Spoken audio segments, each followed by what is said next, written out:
Under the scorching heat of the American West, a single mother tightly held her 8-year-old son, gasping for air by the roadside. They had just been ruthlessly thrown out by her husband's family, abandoned as if they no longer mattered. No one stopped, no one cared. Death was only a heartbeat away. But then a stranger pulled over and said, "There are those who die in the shade, and then there are those who still live even though they burn under the sun." On a desolate stretch of interstate, with no gas stations, no shelter, no shade, under the blazing summer sun of the American West, Janelle Carter, a black single mother, and her son Malik lay collapsed on the roadside. No one stopped. No one turned back. Only the wind carried the red dust, and a faint cry for help, like a whisper lost in the hot sand. The temperature was over 100 degrees Fahrenheit, around 38 degrees Celsius, enough to melt the asphalt beneath the tires. No trees, no awnings, not even a square inch of shade. Just dust, gravel, and the searing heat in every breath, creeping through her thin clothes and burning through her peeling skin. Janelle lay collapsed, her cotton dress torn at the knee, her hair a tangled mess, her sun-damaged skin, and her forehead streaked with dry blood. In her arms, Malik, 8 years old, unconscious, his hands swollen, his lips turning purple, still clutching her dress as if, deep down in his subconscious, he hadn't completely let go of hope. Beside them lay a faded fabric bag, an almost empty water bottle, the only remnants after being kicked out of the Whitmore estate. No ambulance, no phone. No one opened their door or looked back. Only the relentless chirp of crickets and the oppressive heat thickening the air. Janelle whispered in a hoarse voice, "Malik, wake up, baby. Don't scare Mommy, please." No response. From behind the black wrought iron gates of the Whitmore estate, behind the sun-blocked windows of the ground floor, Beatrice Whitmore, the woman who once called Janelle daughter-in-law, stood motionless, watching. In her hand was a glass of iced tea, the sound of ice clinking against the glass still audible.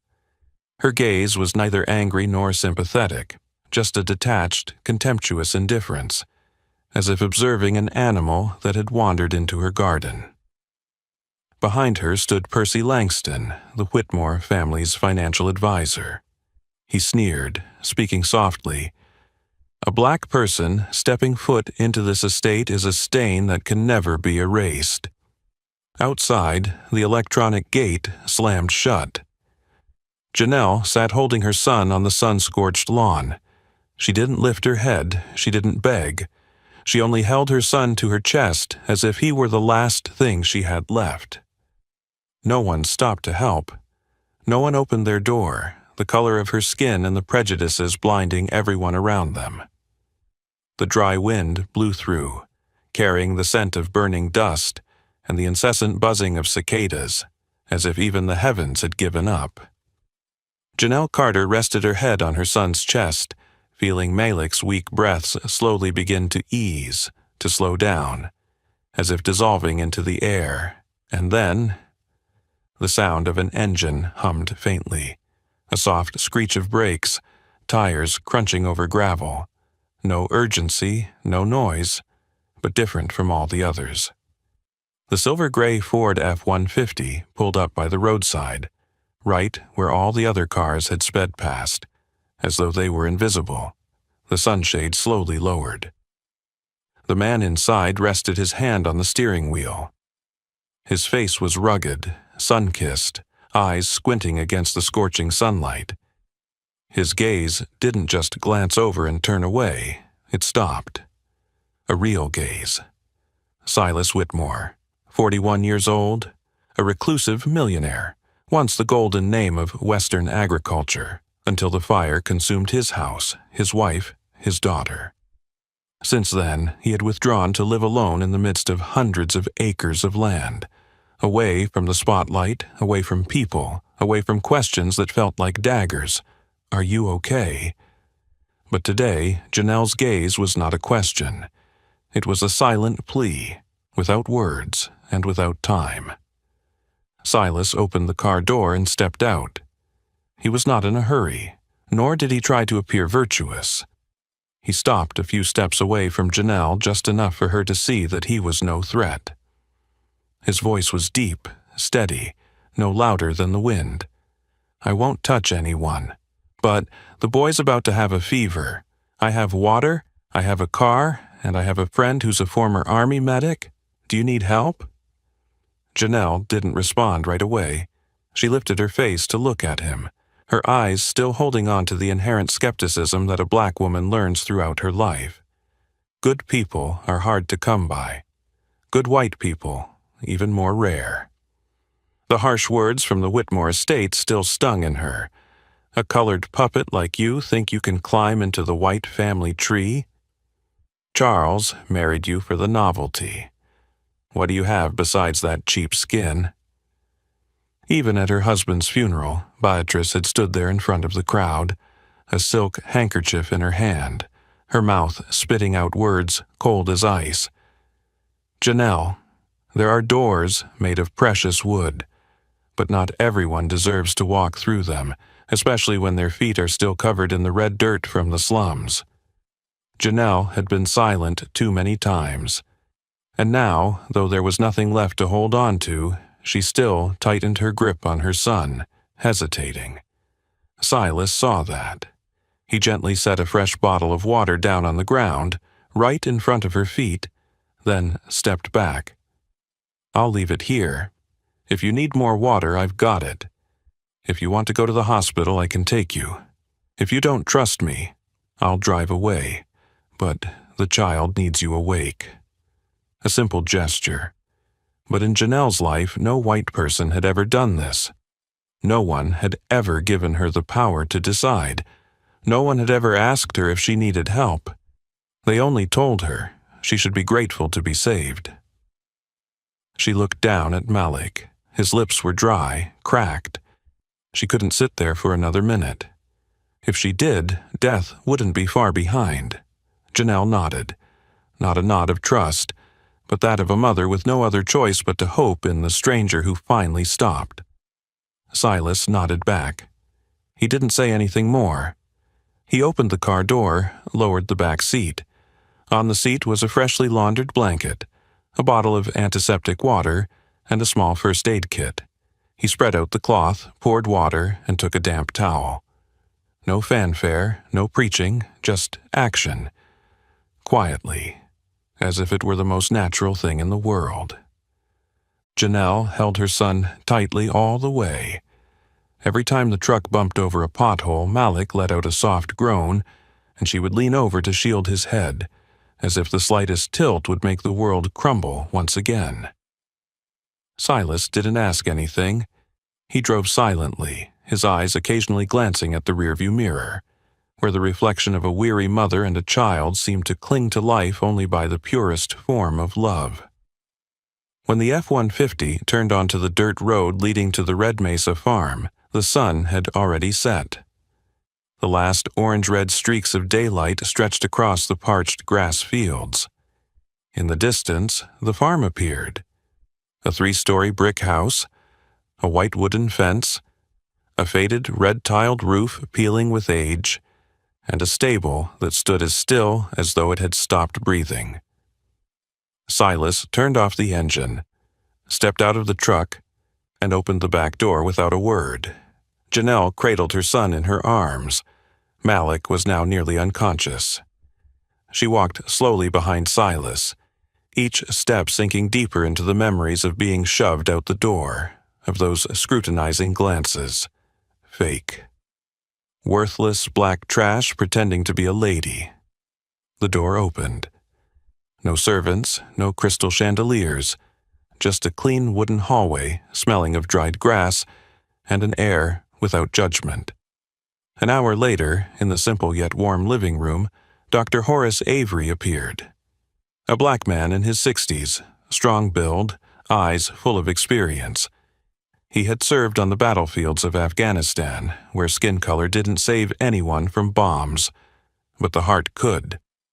When he entered the room, he only looked at Janelle for a second, then immediately knelt beside the bed, took out his equipment, and began examining Malik. Silent, focused. Half an hour later, he turned to Silas and spoke softly but loud enough for Janelle to hear. The boy is severely dehydrated, with signs of a prolonged high fever. But he made it through, and I'll be honest, it wasn't a miracle. It was because his mother kept him alive. Janelle stood there, her hand never leaving Malik. She didn't cry, but her arm trembled, as if her body couldn't bear holding the pain inside anymore. Horace stepped closer, placed a hand on her shoulder. "You did well. Many people in that situation would have given up long ago." Janelle nodded quietly, still unable to speak. But in her eyes, for the first time in years, there was something close to gratitude, no longer just defense. In the kitchen, Silas poured hot water slowly. He wasn't used to caring for anyone. He had been awkward with his own daughter when she first caught a cold. He had left his wife up all night alone because he was in meetings with investors from Seattle. But today, he did everything. No one asked. Only one clear reason: someone needed him, and he didn't want to stand by and watch like he had before. Upstairs, in the living room where family photos once hung, there was only one picture frame left on the shelf. Emily, his wife, with smoky gray eyes, and their young daughter, Annie, hugging her teddy bear. The teddy bear now lay on the chair next to Malik's bed. No one placed it there, but somehow it was still there, as if the place that had witnessed loss was learning to heal. Janelle turned her head and saw the photo. She stood still, her gaze fixed on the frame, not with envy, not with fear, but with respect. "She's beautiful," Janelle said softly, "and the little girl, too." Silas stood near the doorway, holding a glass of water, not stepping inside. "They're everything to me." A pause. Then Janelle spoke, her voice barely a whisper. "Are you sure they won't see me as an intruder?" Silas turned away, looking out the window, where the wind gently blew through the dry grass. "I lived in this house for 6 years and no one called my name. No one touched the dinner I made or laughed with me in the kitchen. If they were still here, I believe they wouldn't want me to be alone like this." Janelle didn't answer. She just leaned down, brushing the sweaty curls from Malik's forehead, her hand trembling slightly, but her gaze was calm. A strange calmness that only comes from those who have stood on the edge too many times until they no longer fear falling. Silas stood a little distance away, his gaze never leaving the small figure bent over, shielding the child. In that moment, he didn't see a tired and worn-out black mother. He only saw a mother. No need for definitions, no need for additions, no need to fit into any societal mold. Finally, he spoke, slowly, as if recounting something he had kept hidden for too long. "Emily was the only woman who ever had patience for my silence. Annie was just like her, never sitting still, always yelling, 'Daddy, I'm a cowboy.' She had a stuffed horse named Daisy. I still keep it." Silas's voice faltered. He turned his face slightly, as if to hide from the light that reflected his already weary eyes. "That day, the air was dry. I went to a shareholder meeting, left her and the child at home. The old power lines exploded while she was in the kitchen. They called 911 immediately. But..." He stopped. His breath deepened. His hand tightened around the glass of water, making a small crackling sound. The fire department took 24 minutes to arrive. They said they were stuck in the dispatch schedule. But the truth was, I discovered that the neighborhood we lived in, despite paying taxes, was given lower priority than other areas with more reliable populations. That is, whiter populations. Janelle lifted her head. Her eyes, which had been tense and defensive, softened. Not out of pity, but because, for the first time, she heard a white man acknowledge what black people have had to live with their entire lives. Discrimination doesn't always come from the loudest voices, but from a system that pretends to be fair. "You're not trying to justify them," she said softly. "No. I just know that if they had come 5 minutes earlier, I wouldn't have had to bury those 2 people in one day." The room fell silent. A gentle breeze blew through the old window, causing the faded curtain to flutter. In the dim light from the oil lamp, Janelle suddenly felt that this space, once the coldest ground for a man who had lost everything, was gradually warming from something that both she and he had been too afraid to believe for too long. Unconditional presence. Janelle turned back to look at Malik. The boy's breathing was more even, his cheeks less flushed. She took the cloth, gently wiping the sweat from his forehead, the gesture so tender it was almost heartbreaking. Silas saw it all, and something within him stirred, a part that had been frozen for 6 years. "Not everyone can mother like that," he said softly, as though speaking only to himself. Janelle paused. Then she smiled faintly, a small crack in the armor she had worn her entire adult life in this society. A society that once said a poor black woman would never know how to love the right way. The night passed in silence, only the distant chirping of cicadas, the wind rustling through the dry eucalyptus trees, and the steady breath of a child who had just crossed the fragile line between life and death. When the first rays of sunlight filtered through the window crack, touching the edge of the old wooden bed, Malik Carter stirred. His eyes opened, slowly and dreamily. Janelle was sitting right beside him, her hand resting on his forehead, her gaze filled with both relief and fatigue. The boy reached out to touch his mother's cheek and whispered, "Mom."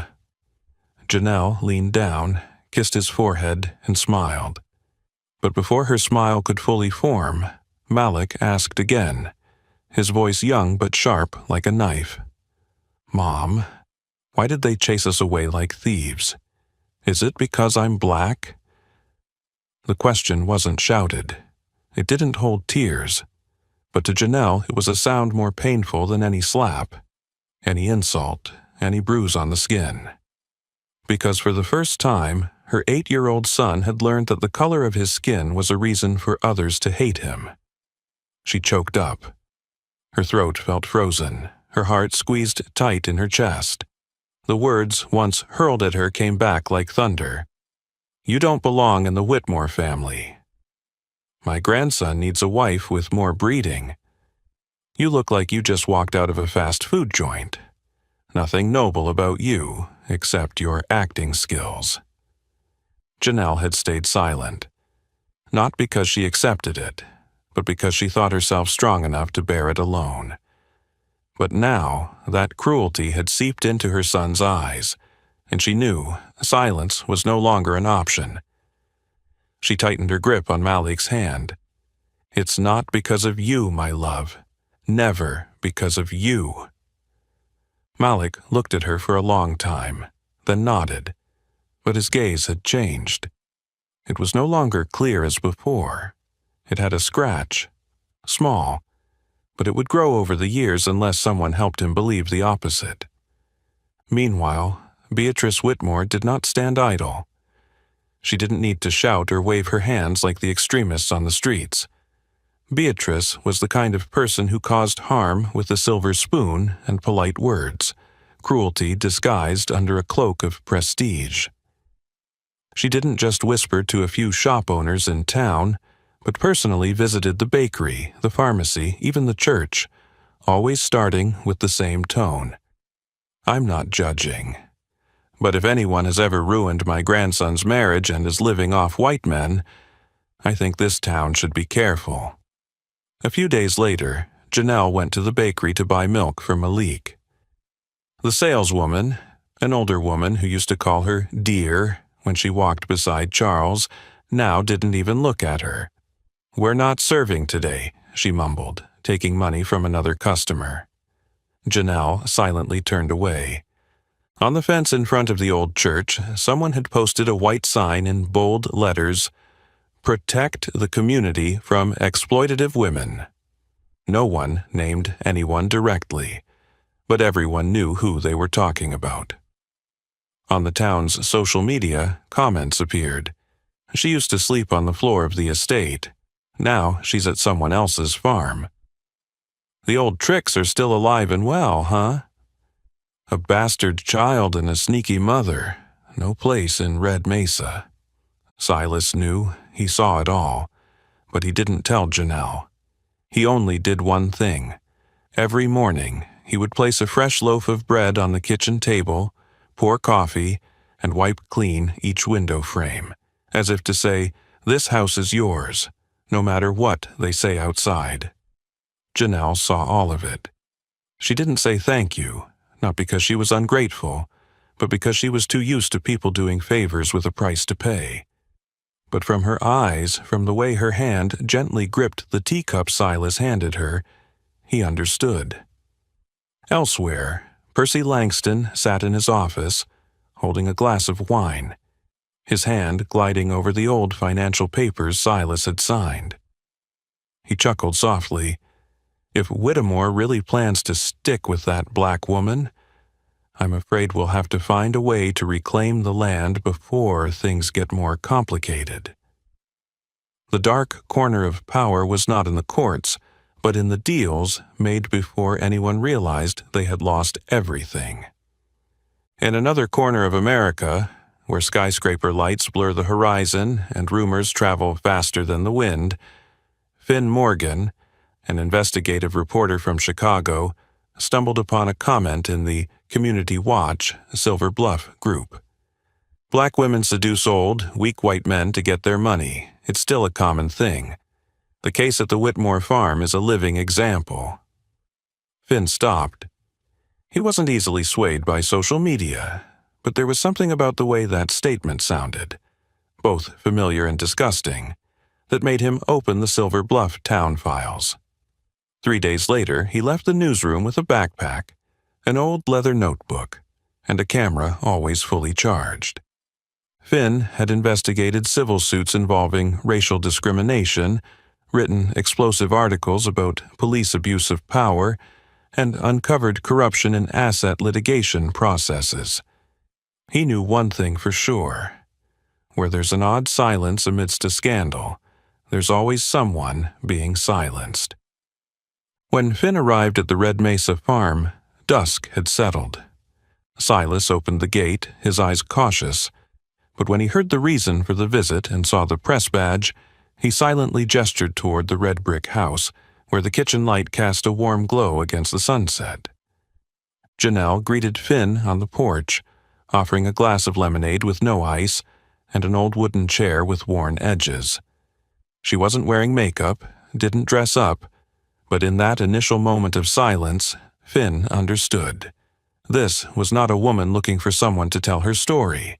She just needed someone who dared to listen.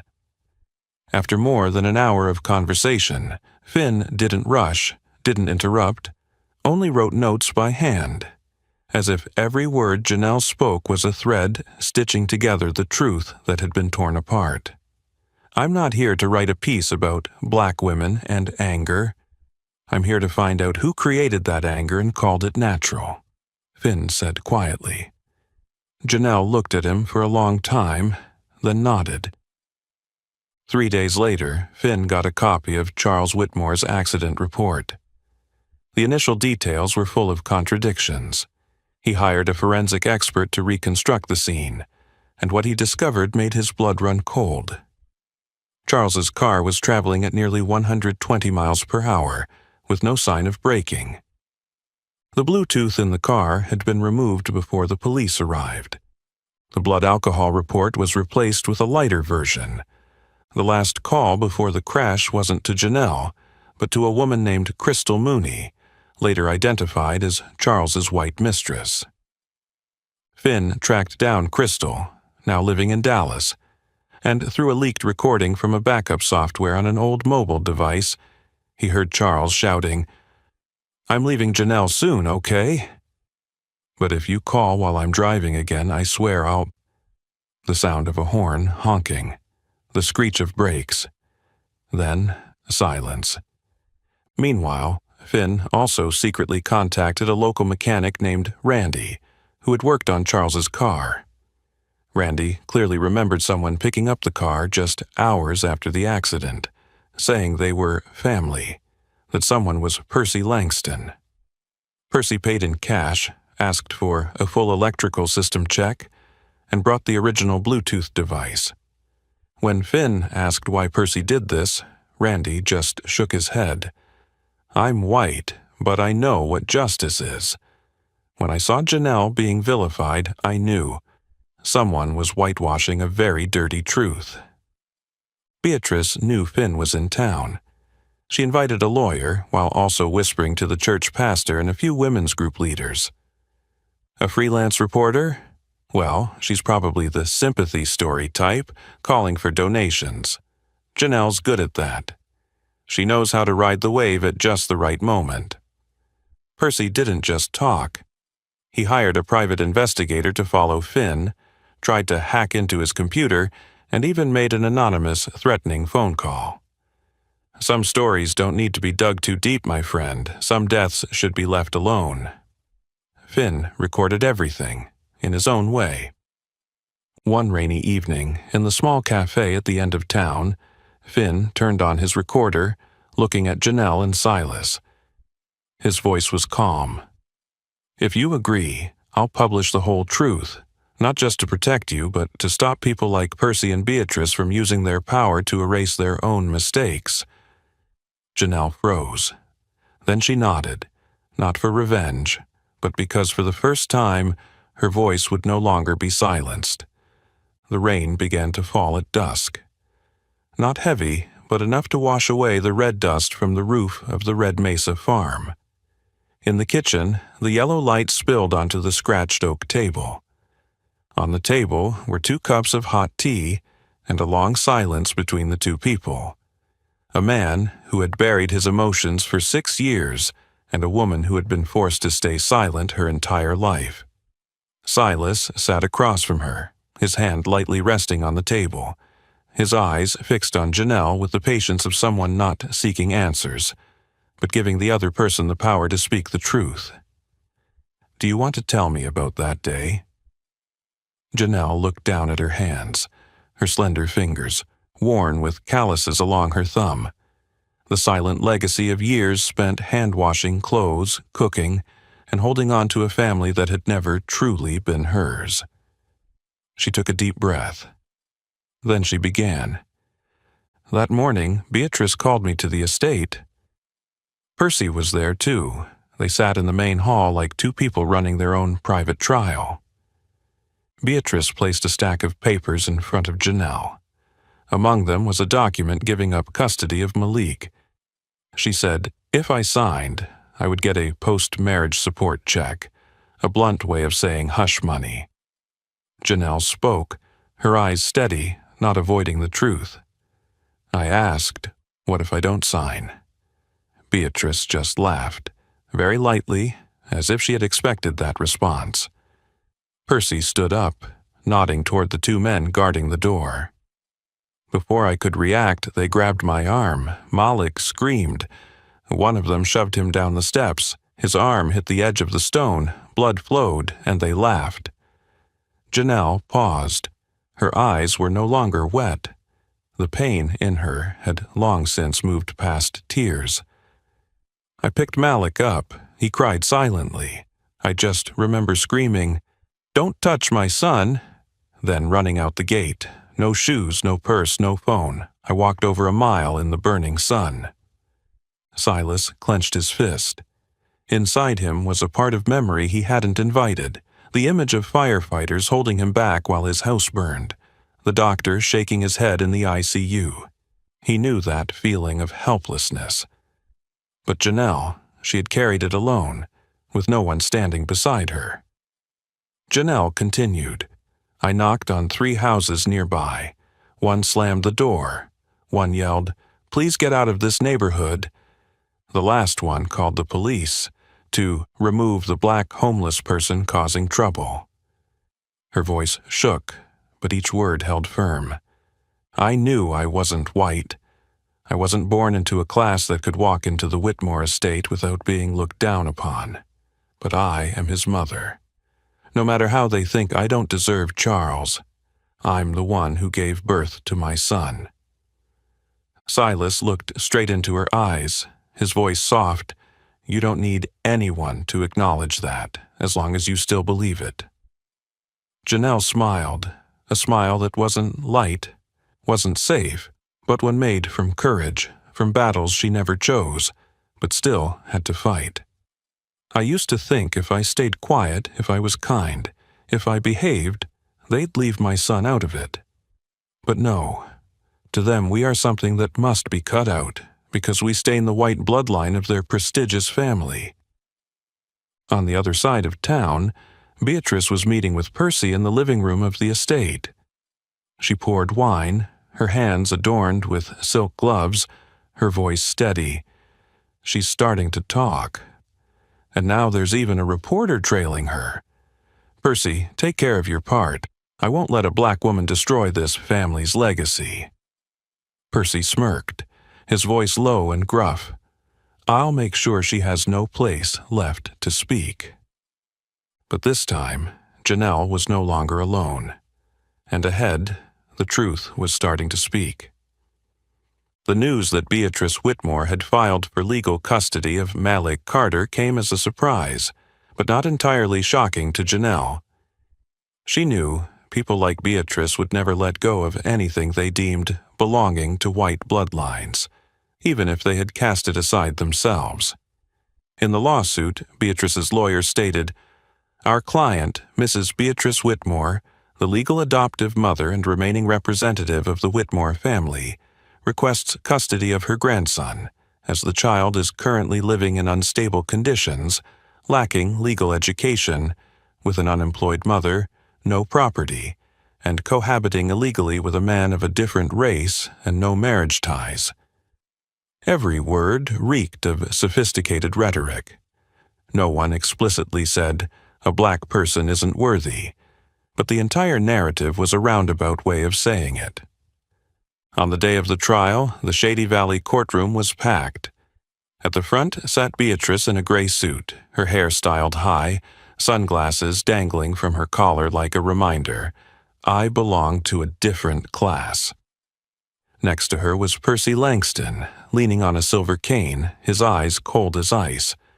On the other side was Janelle, wearing a simple but neat dark purple dress. Beside her, Silas Whitmore in a modest suit, silent, not drawing attention. But his eyes followed every breath of Janelle's, like a quiet fortress. The plaintiff's lawyer stood, starting with a lengthy speech, but the underlying message was clear. The child is growing up without moral foundation, without an appropriate academic environment, and in a family where traditional values have been replaced by disorganized emotions.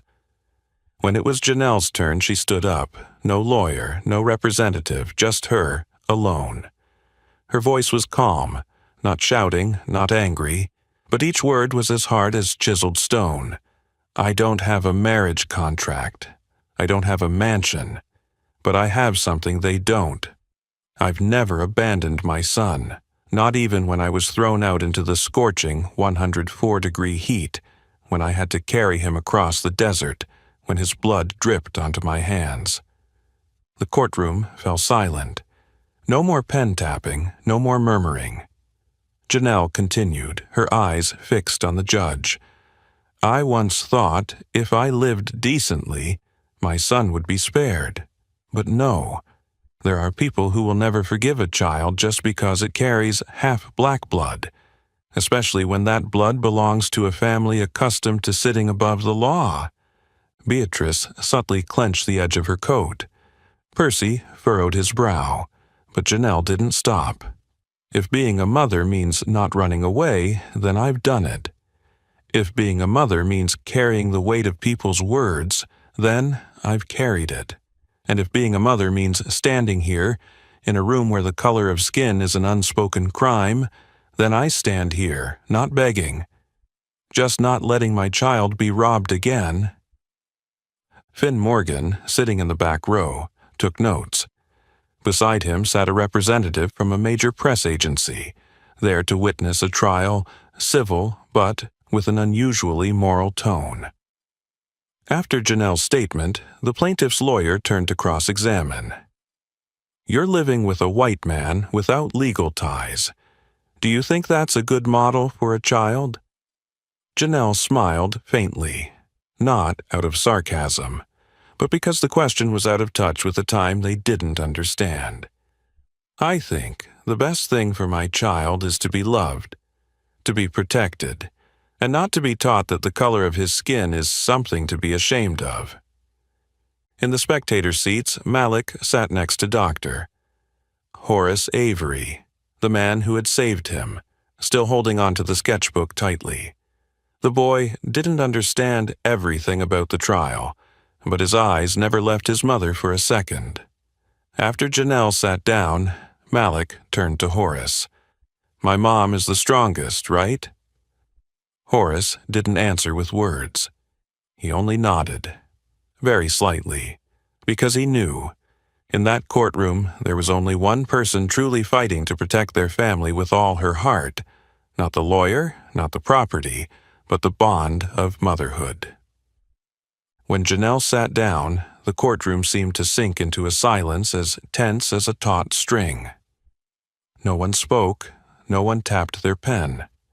Only the soft rustling of papers and the intense, piercing gaze of the elderly judge, who had sat on this bench for 30 years and had never seen a black woman stand, speak, and not apologize.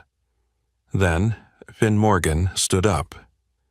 He wasn't wearing a blazer, just a rolled-up white shirt, his hair slightly messy from staying up late, holding a thick file carefully numbered, each page marked with ink. His voice was clear. "Your Honor, I request permission to present some new evidence related to this case. Not to rebut, but to expose the true nature of those seeking custody as a tool of revenge, rather than out of love." The judge nodded. Beatrice furrowed her brow. Percy started tapping his silver cane lightly on the floor. Finn turned on the recorder. A familiar voice came through, dry but commanding. "After that woman loses custody, we'll take back Red Mesa. I don't care if Silas is living with her. The land belongs to the Whitmore family. It goes back to where it belongs." "Beatrice?" Her voice. No longer the polite pretension, but the raw truth when she thought no one was listening. Beatrice's face drained of color. Her eyes flicked toward Percy as if asking, "Why does that recording still exist?" Finn didn't stop. "Next, I present a copy of the deed for the 40 acres of land from the Red Mesa farm, signed under Silas Whittemore's name, but with a signature that doesn't match. The actual signer was Percy Langston, using Charles Whitmore's power of attorney, which he had forged before Charles's death." Finn pulled out a stack of notarized documents from a former investment lawyer, along with a legal appraisal from the Arizona State Asset Control Office. These lands weren't just illegally seized. They were also mortgaged for a joint venture loan that Percy is currently under investigation for by the U.S. Department of Justice.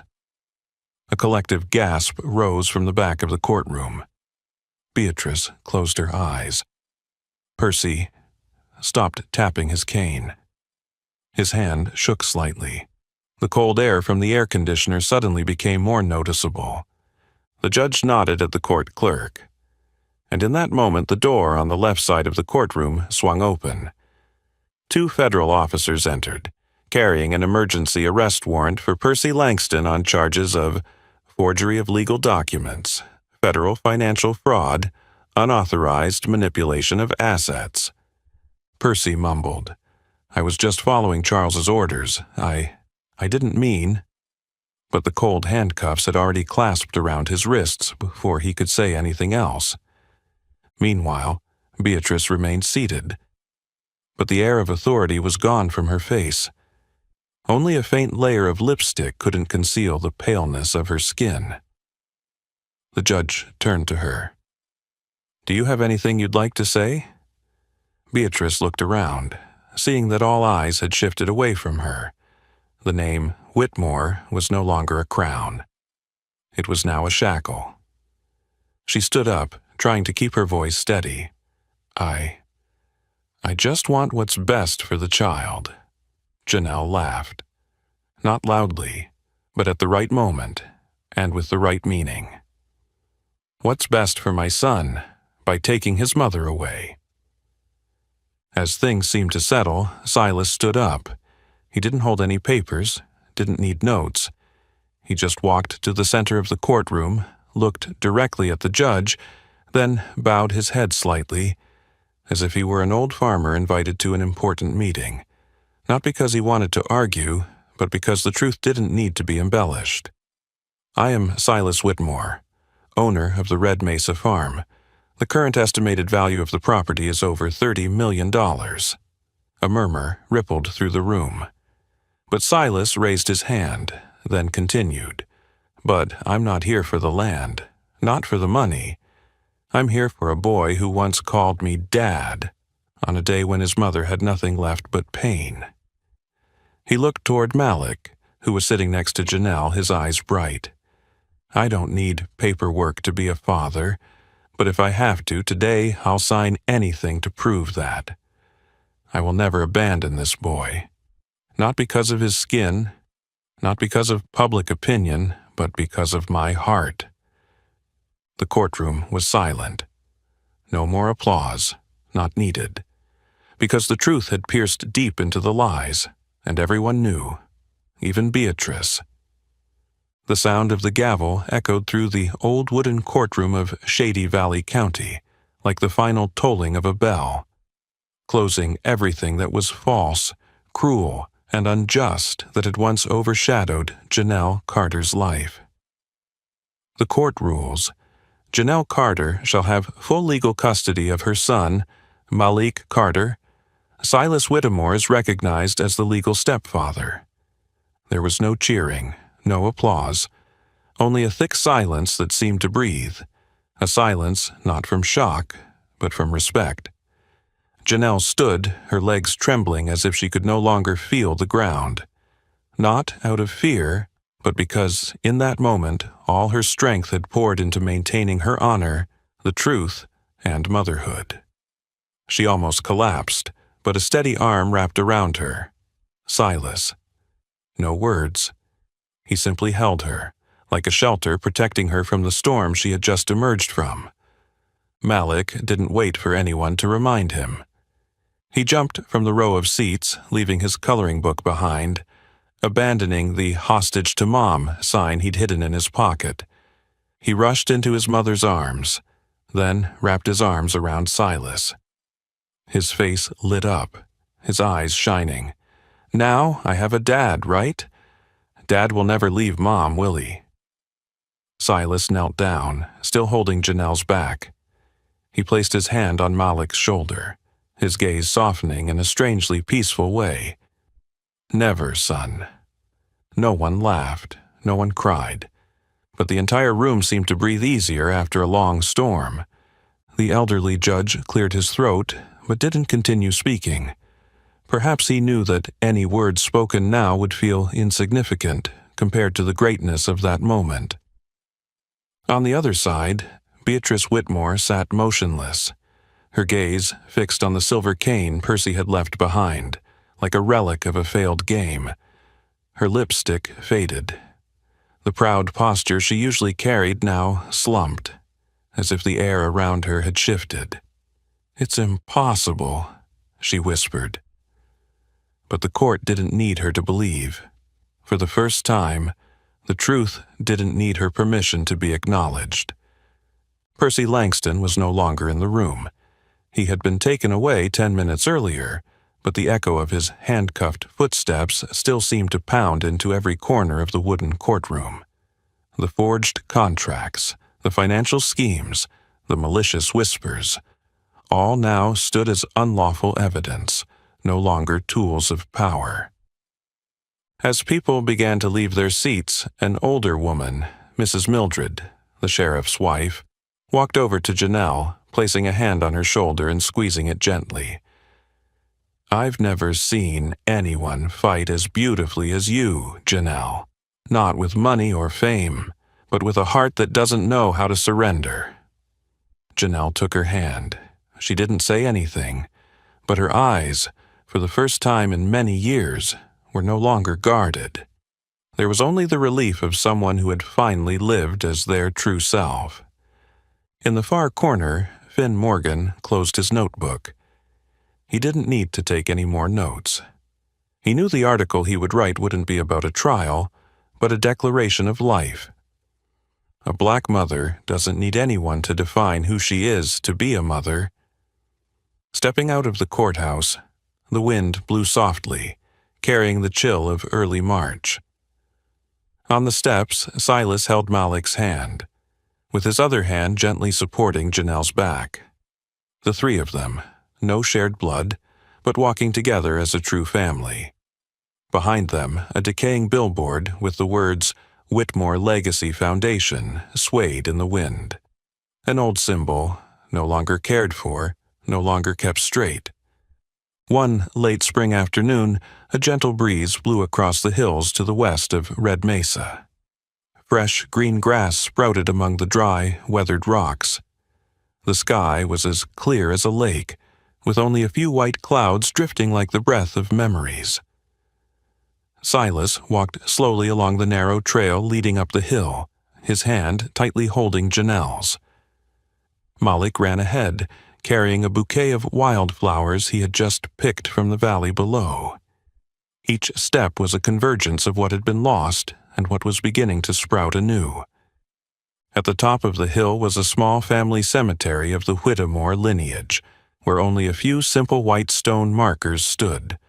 No angel statues, no marble arches. Just two graves lying side by side, quietly. Emily Whittemore, beloved wife. Annie Whittemore, the girl with a smile bright enough for the whole world. Silas stopped. He placed his hand on the cool stone. His eyes weren't wet, but they were so deep that it seemed as though they were speaking a language without words. He pulled a small velvet box from his chest pocket. He opened it. Inside was a slender platinum ring. No stones, no intricate carvings. On the inside, only 3 letters were engraved. J. S. M. "I kept the old ring for the past," Silas spoke softly, his voice low like the wind passing through the pine trees. "But this is the new one. Not to replace, but to rebuild. Not to forget Emily or Annie, but to turn their losses into the foundation for a new home. A home that once burned to the ground." Janelle didn't say anything. She stood there for a long time, her gaze not on Silas, but on the faded photograph on Emily's gravestone, the woman with smoky gray eyes and a gentle smile. Then she stepped forward. She knelt at Emily's grave. She didn't pray. She didn't beg. She simply placed her hand on the green grass, as if resting it on the shoulder of another woman who had once loved this man, and whispered, "I didn't come to erase his memories. I came to help preserve them, just as they were and as they deserved to be." Malik stood behind her, holding the bouquet of flowers. He quietly placed it before Annie's grave. He bowed his head, his voice small. "Annie, I don't know what you were like, but I promise I'll make Dad Silas smile every day, like you used to." Silas stood still. No one saw him wipe his tears, but no one needed to. The way he gently squeezed Janelle's hand, then bowed his head toward those 2 graves, that was enough. Janelle turned back and faced Silas. He didn't kneel, There were no classic marriage proposals. He simply opened his palm, placing the ring in her hand, as if offering a chance he once thought he had lost forever. She looked at the ring for a long time, then she nodded. Not because she was moved, not because she was loved, but because she was respected. For the first time in her life, a man didn't love her as one might love a tragic story. He loved her as a real woman, with a voice, with scars, with a past, and worthy of a future. From the top of the hill, the three of them descended. No one carried flowers. No one carried tears. They only carried one thing that had been buried long ago: hope. A month after that still afternoon on the old graveyard hill, the name Red Mesa Ranch was replaced with a new wooden sign, hand-painted, Sunrise Ranch. The ranch of new beginnings. There was no ceremony for the name change, no banners, no ribbon cutting. But that morning, the vast quiet land seemed to be infused with a fresh breeze, not the clamor of rebirth, but a quiet commitment. From now on, this place will no longer be a monument to pain. An old horse barn was renovated. The wooden planks were polished, and the floor was relaid with recycled bricks. The outside still bore traces of faded paint, but inside, it was a different world. Janelle Carter, who had once been thrown out of the estate as if she were less than human, now stood in the middle of that space, like a true teacher. On the blackboard in the center of the room, the first line she wrote with white chalk was clear and neat. Today, we learn letters, but most importantly, how to stand back up after being pushed down. Below, nearly 20 children sat neatly on wooden benches. They wore no uniforms. Some had on flip-flops, others were barefoot. Most were children of color, the children of workers, immigrants, or those who had never had any official educational records. A curly-haired girl with pigtails whispered, "Ms. Janelle is as pretty as a fairy, but not like the ones at my old school, always asking, 'Did your parents pay the tuition?'" Janelle walked around the room, holding each child's hand, guiding them to form their letters. Her gaze was gentle but not indulgent, because she knew the children here didn't need pity, they needed opportunity. She had once been a child like them, left behind. No one asked, "Do you understand the lesson?" Only the insinuating looks. "Where are you from? How do you say your name? Did your mom ever go to prison?" In a corner of the classroom, Malik Carter, now 10 years old, was diligently writing a story with a pencil. The title he gave it was "The Man Who Planted Grass But Grew a Family." That was how Malik referred to Silas Whitmore, the man he once thought would leave like everyone else. But in the end, he stayed, quietly tending the soil, picking up rocks, and building a real home. Sunrise Ranch was no longer just a place for 3 people. Now, every morning, the sound of children's laughter echoed from the classroom, and the smell of freshly baked bread wafted from the kitchen on the breeze. Children ran past the white fence, chasing each other between rows of newly planted carrots. Ruby May, the little girl who used to be the neighbor helping with the gardening, now took care of the vegetable garden, teaching the children how to sow seeds by hand. Beatrice Whitmore, now retired from the town council, lived quietly in a small apartment on the outskirts of the city. One day, while reading the local newspaper, she came across a small article. Sunrise Ranch opens free community classes for children who are out of school. Founded by Janelle Carter, a woman who survived the wounds of prejudice. She folded the newspaper. Her eyes showed no anger, no regret. Only the emptiness of someone who had lost both the victory and the moral standing to argue. In the old classroom, which had once been a horse barn, Janelle placed a photo frame on the bookshelf. A small, slightly faded photo of Silas holding little Annie from years ago, with Emily smiling brightly beside them.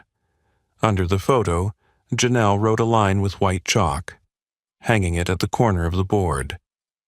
"Your story doesn't end where others stopped believing in you." That afternoon, the sun set earlier than usual. The sunlight filtered through the gray clouds, the breeze carrying the scent of freshly cut grass and a hint of lavender from the windowsill of the classroom at Sunrise Ranch. Janelle was sitting, teaching Malik how to revise the ending of his first short story. He had written about a man who thought he was only good at growing grass, but later learned how to care for a broken heart. Suddenly, from afar, the sound of shoes hitting the dry ground gently echoed, an unusual rhythm amidst the familiar pace of life on the ranch. Janelle looked up. The woman was standing there. Beatrice Whitmore. No driver, no Prada sunglasses, no Hermes bag, no haughty gaze that had once made so many people bow their heads. Just an older woman, walking through a white fence, with unkempt gray hair and eyes red from lack of sleep. Janelle didn't stand up. She remained seated, her hand resting on her son's paper, as if reminding herself she was no longer in that old courtroom, but in her own home. Beatrice stopped a few meters away. She didn't step forward. Perhaps for the first time she realized that this was land she no longer had the right to walk on as an owner. Her voice trembled, not from fear, but from an ego worn down to the breaking point. I didn't come here to take anything back. I just want to speak the truth once." Janelle didn't respond. Malik looked up, about to ask, "Who's that, Mom?" But Janelle gently placed her hand over his. Malik understood and lowered his head, resuming his coloring of the word hope in green pencil. Beatrice took a deep breath.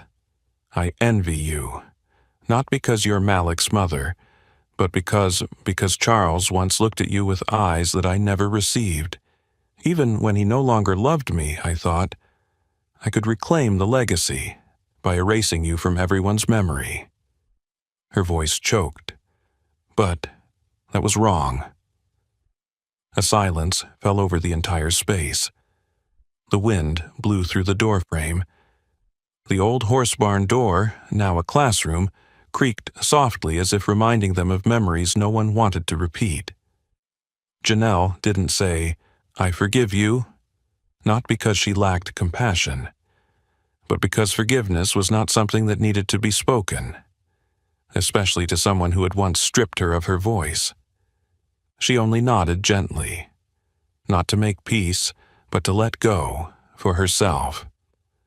Beatrice lowered her head and turned away. There was no invitation into the house, no hot tea, no farewell hugs, but perhaps she had received more than she could have imagined, a silence without hatred.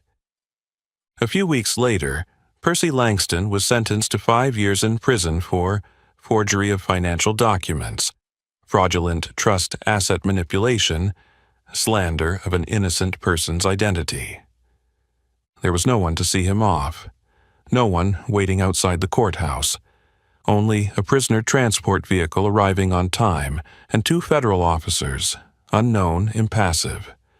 When he was handcuffed and led away, Percy glanced back. No one looked, no last-minute glances, not even from those who once sat with him at the banquet, who had called him the financial strategist of the Southwest. The reputation he built by stepping on others, in the end, only led to silence, full of contempt. That evening, at Sunrise Ranch, Janelle sat on the porch. In her lap was the first print of Malik's short story, "The Man Who Planted Grass But Grew a Family." Silas came out holding 2 cups of hot cocoa. They didn't speak about Beatrice. They didn't mention Percy, because those names no longer rested on their shoulders. Only the wind blew, only Malik's voice in the room, reading his story aloud to his little sister, Grace, who listened. Late at night, when the last light in the community building at Sunrise Ranch had gone out, only the sound of crickets in the grass and the faint glow from a small room upstairs remained. At the oil-stained plywood table, Malik Carter Whittemore, now a 28-year-old young teacher, sat writing a letter by hand, not to send, not to seal, just to place next to the photo frame of the woman who had taught him to see the world not through the filter of hate, but through unconditional love. May 12th, my 28th birthday. Mom, today. I taught the last period in a teen literature class at the suburban high school on the east side. After the class, a brown-skinned student asked me, "Mr. Malik, have you ever had people not believe in you just because you're black?" I looked at that boy and thought, I used to be that boy. Do you know, Mom? When I was 8 years old, they called you a blatant thief. Not because you stole anything, but because you were a black woman brave enough to love a white man, and brave enough to keep your son with nothing but blood and tears. They called you the stain of the town, a threat to the Whitmore family legacy, but I never saw that. I saw you staying up all night, wiping my forehead when I had a 103-degree fever in a small room with no air conditioning. I saw you split your meals in half so I could eat. I saw you sitting down to teach me to spell with an old, tattered book that someone else had thrown away. And most importantly, I saw you, a black woman with no money, no lawyer, no noble bloodline, walk into that courtroom, stand in front of those who had trampled on you and say, "I am a mother, and I won't run away." I grew up, not in a mansion, but in a home with a dining table that always had an extra chair for anyone rejected outside. I grew up in true love. No one had to buy it. No one defined it. Today, as I stand in front of the class, just as you did at Sunrise Ranch, I understand one thing. You didn't just save me from being robbed of my future. You saved the world I'm living in, by not teaching me to hate, but by teaching me to believe that true love never bows down to prejudice. Mom, I've never said this, because black men are taught to be strong, to be silent, to be resilient. But today, I don't want to be strong anymore. I just want to be weak for once to say, "Thank you, Mom, for not leaving, for not becoming what the world tried to make you, for choosing to be a mother, even when no one accepted that." Your son, the one who used to be left on the side of the road, now stands in the classroom, teaching the forgotten children that you don't need anyone's permission to exist. Malik Carter Whittemore, who still carries your last name, and is proud of it. The letter was carefully placed in a small wooden frame next to the picture of Janelle smiling in the sunlight. Beneath it was an engraved line, "My mother didn't change the world. She just changed one child, and that child decided not to stop." That afternoon at Sunrise Ranch, the sunlight spread evenly like honey flowing over the white wooden fence. On the porch, Janelle Whitmore sat knitting a scarf for little Grace, her hands soft and slow, each stitch as if reconnecting fragments of memories lost along the way. Silas walked out from the kitchen, carrying 2 cups of ginger tea. He didn't say anything, just gently placed the cup next to Janelle, then sat beside her, leaning back against the chair, his eyes gazing into the distance, where the children were playing under the shade of a tree, their laughter ringing out like glass chimes. Malik, now a fully grown man, sat on the grass, reading a fairy tale aloud to his little sister Grace, while drawing whimsical shapes with colored chalk. She giggled, then jumped into his lap, snatching the notebook from him. Janelle watched the two of them without speaking, but in her eyes there was something that couldn't be hidden. Peace. A kind of peace she once thought she would never have. No one mentioned the trial. No one spoke of Beatrice or Percy Langston. Those names, once dominating her life, once scars that could never heal, but now they were just stones beneath her feet, too weak to hold back the one who had learned how to stand on her own. From the classroom across the yard, the sound of a drum echoed. A group of students, ranging from 8 to 13 years old, rushed out onto the field like a flock of birds let out of their coop. In their hands, they held folded pieces of paper, their first life stories which they called The Lines of the Forgotten Ones. Today marked the 10th anniversary of Sunrise Ranch. But Janelle refused to speak. She said to Malik, "I don't need to stand on a stage. I just need to sit here and listen to the kids tell their stories of what they've overcome." Ruby May, now a third-year herbalism student at Texas State, began with a heartfelt reading. "I once thought I was just a shadow, until Miss Janelle handed me a book and taught me how to say my name without trembling." Next was Emmanuel, a brown-skinned boy who had been expelled from public school for slow learning, standing up, stuttering but filled with pride. "I'm not trash. I'm a seed, and now I'm growing because of her."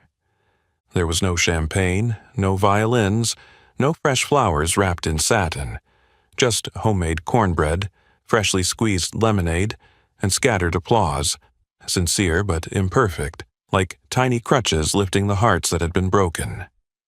Malik, the boy who had once lain motionless on the roadside, now stood in front of the microphone attached to a wooden pole, reading the final part of his story. The man only intended to plant grass, but then he sowed an entire spring. The mother wasn't anyone special, but she stayed, and from then on we knew the light doesn't fall on the perfect. It finds those who don't give up, even after being swallowed by darkness. As the day turned to evening, the shadows of the trees stretched long across the brown dirt field. The children ran past the white fence, chasing each other between newly planted carrot rows. In the classroom, little Grace bit her lip as she wrote her first sentence in the white notebook. "My family is the people who didn't leave." Janelle looked at her daughter, then turned to Silas, the man who had once lost everything, but had never stopped choosing to stay. He took her hand, not squeezing, just touching enough to know, this hand he would never let go of again. This family didn't come from bloodlines. It wasn't framed in a birth certificate. There were no prestigious genealogies, just a choice, to choose love when it would be easiest to walk away, to choose to hold on when everything said to let go, to choose to walk together when life's road was once burning sand and sharp stones. Sunrise Ranch wouldn't make national headlines, but here, every day, there are children learning to read, learning to write, and most importantly, learning how not to be ashamed of themselves. Janelle Carter, once thrown out of the estate gates like a societal stain, now sits in the land she, along with kind people, has helped preserve. No titles, no apologies, just to see the light, reaching those who were once forgotten by the world. Because true light doesn't choose the luxurious places to stop. It chooses where it's needed most, where trust has been extinguished. Janelle Carter's story isn't just the journey of a black mother who was abandoned. It's the journey of anyone who has ever been overlooked. Anyone who has silently stood on the sidelines of life simply because they were different. She didn't seek revenge. She didn't seek to please society. She only chose one thing, to stay and to love, as if she had never been hurt. And what about you? Were you ever the one forgotten? Or were you the one silently extending a hand to help someone else stand again in life? Share your thoughts in the comments below, because maybe your story will be the light for someone else. If you think this story deserves to be shared, don't forget to like, share it with those who need to hear it, and subscribe to the channel to not miss the next touching journeys.